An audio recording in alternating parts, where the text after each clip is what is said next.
Tumeona clip mbalimbali zikizagaa mtandaoni juu ya ndugu yangu Bwana Chionda almaarufu kwa jina hilo.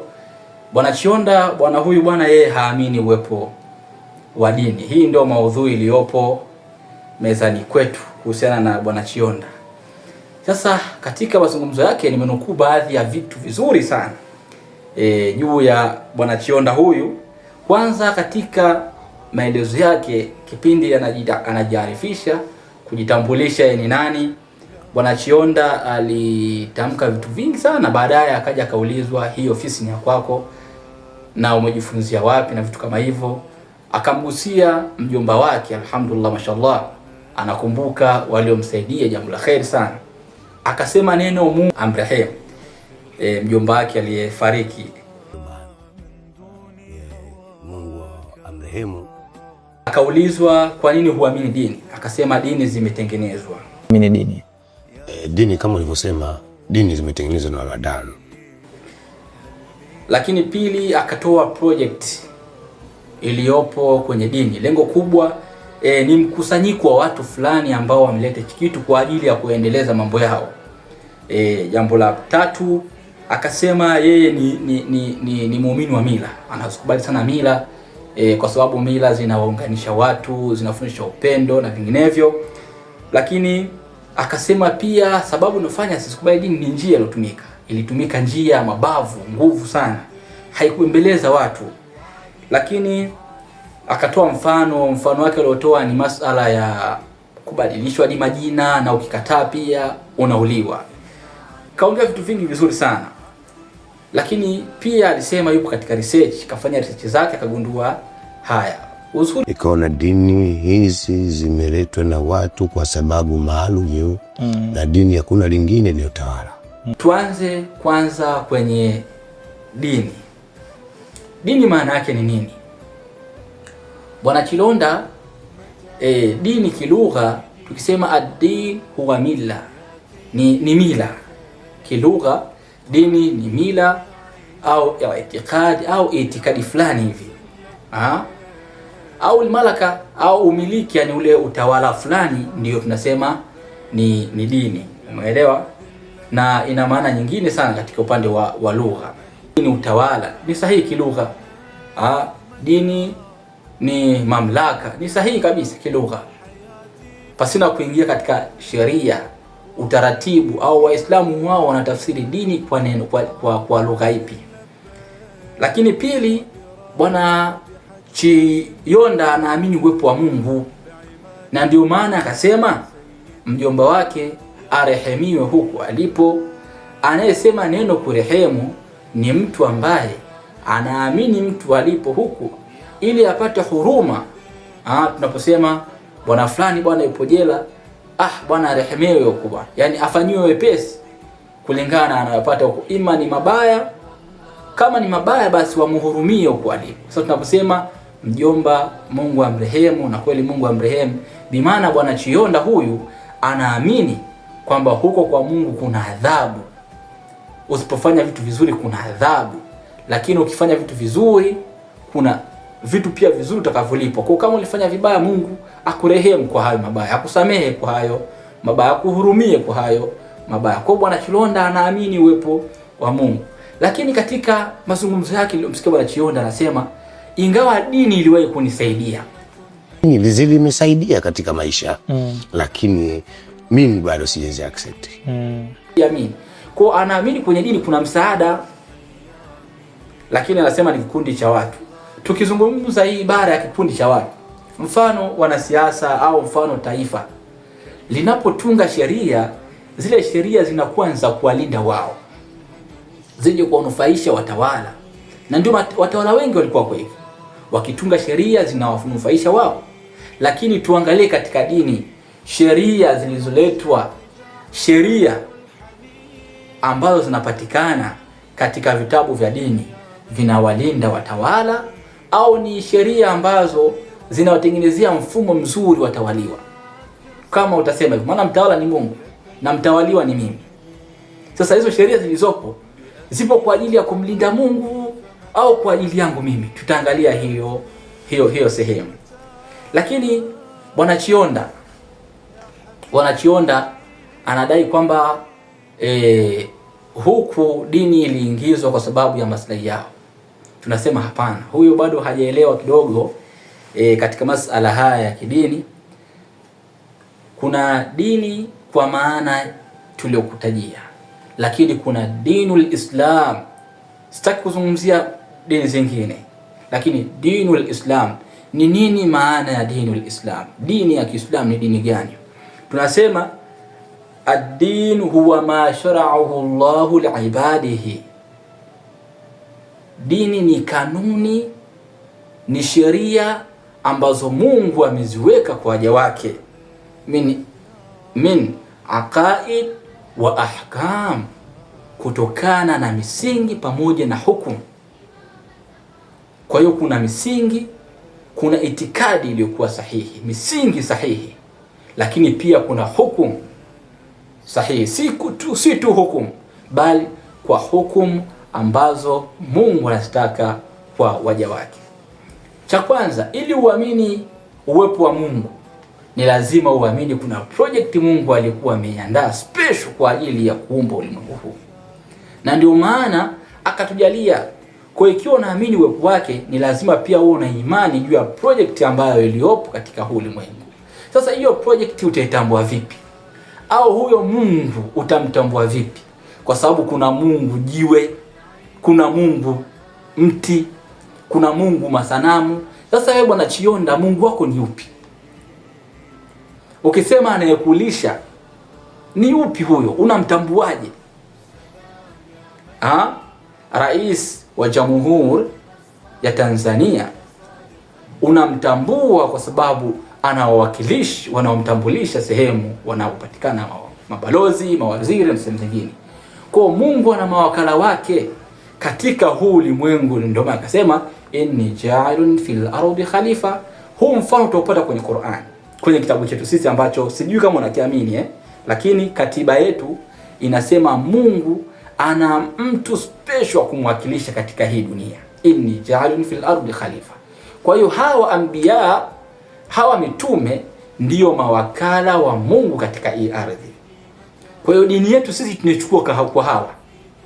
Usiseme kuna mtu fulani alikuja fulani katika ulimwengu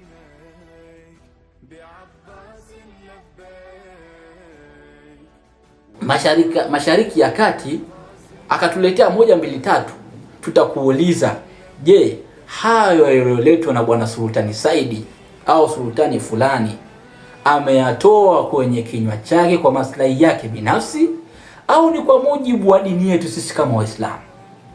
Sisi tuna katiba, tuna sheria kama Wakristo walivyokuwa na Biblia. Njoo na maandiko dhidi ya kupinga maandiko yaliyomo ndani ya Biblia. Kama tulivyokuwa na Qur'an, njoo na maandiko dhidi ya kupinga yaliyomo ndani ya Qur'an. Bwana Chionda, ungekuja, nimefanya research zangu katika dini ya Kiislamu, nikagundua kuna upotoshwaji 1 2 3 katika katiba yao, na ndiyo maana mimi siiamini. Usije na historia za fulani wa fulani wa fulani. Njoo na agenda, lengo kubwa, na yale yanayopatikana katika kitabu chao, katika mafundisho yao. Sasa je, Uislamu unafundisha masala hayo ambayo uliyadai wewe? Billahi alaikum, Uislamu haukuja kwa ajili ya kuwatawala wa Afrika, bali Uislamu ulikuja kuleta haki ya mwanadamu katika ulimwengu. Kabla Uislamu, mwanamke alikuwa hana thamani yoyote. Mwanamke alichinjwa, mwanamke alizikwa akiwa hai, na kitabu chetu kinanukuu hilo. Mpaka mtu tu atauliza, bi ay dhanbin qutlat, kwa dhambi gani niliuliwa? Nimefanya nini mpaka nikauliwa? Hayo utakuta katika Uislamu. Bali Uislamu ulikuta hayo makabila unayosema wewe, hizo mila si kwetu tu Afrika, hadi huko kwa Waarabu, wakina Ibn Kinana, wakina Ibn Sinainani huko, hadi wao walikuwa navyo. Sio sisi tu kwamba ametolewa vitu vya mababu zenu, hata wao walikuwa na vitu vya mababu zao. Hata kama mababu zao walikuwa chochote, lakini walikuwa wanafuata wenyewe pia vitu vya mababu zao, kuabudia mitende, masanamu. Yani hiyo ndio akili ambayo Bwana Chionda anataka tubaki nayo, tuabudie miti mirefu ile. Bwana Chionda, wao naamini mpapai wewe, mpapai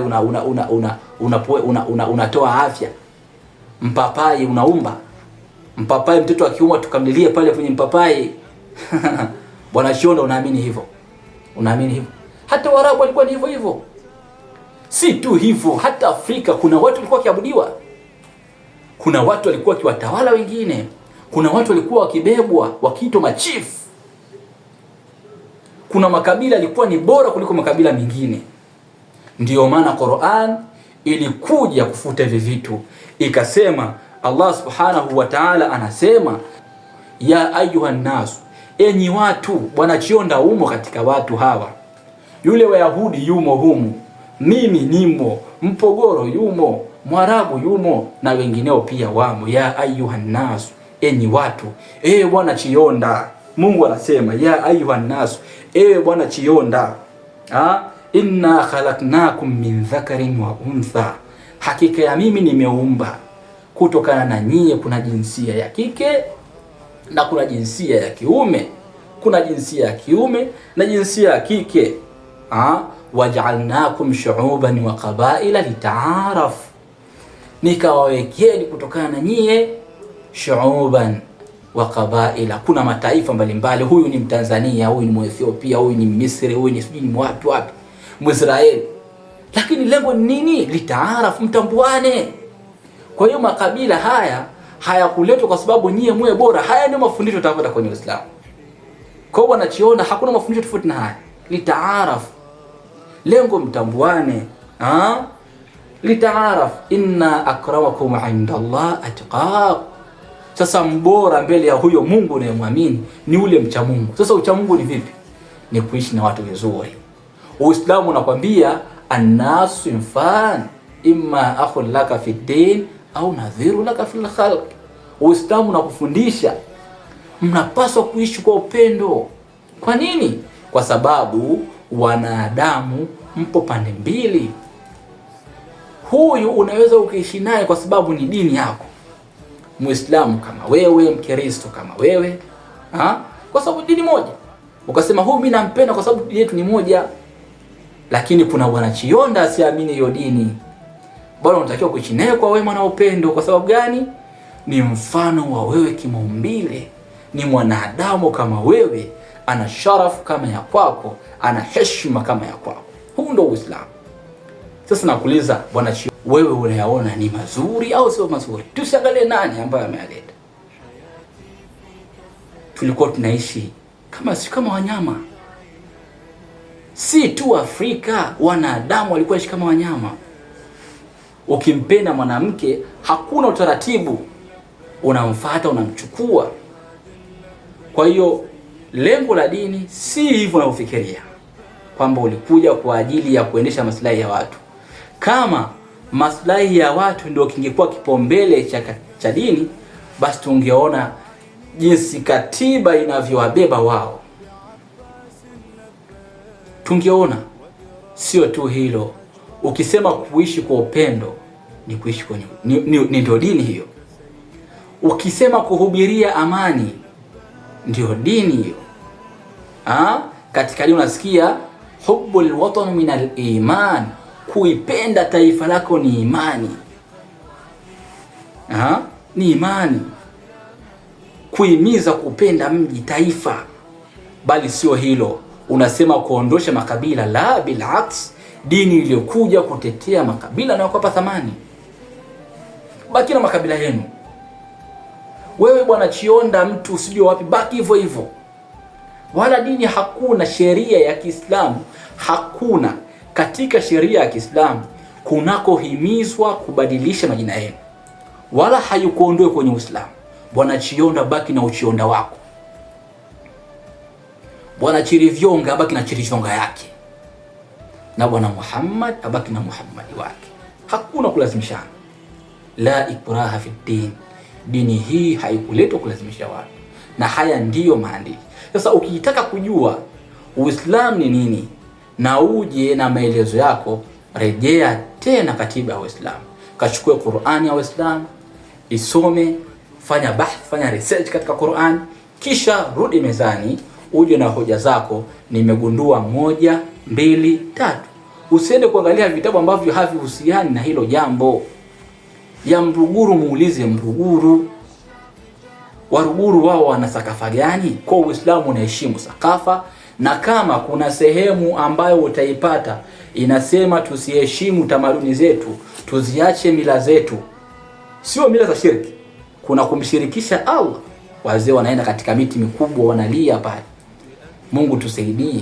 Lakini katika Mungu tusaidie ndani yake kuna maneno, bwana babu, bila wewe sisi hatuwezi kuishi, mjukuu wako huyu msaidie apone, ya ilahi. Hii ni shirki.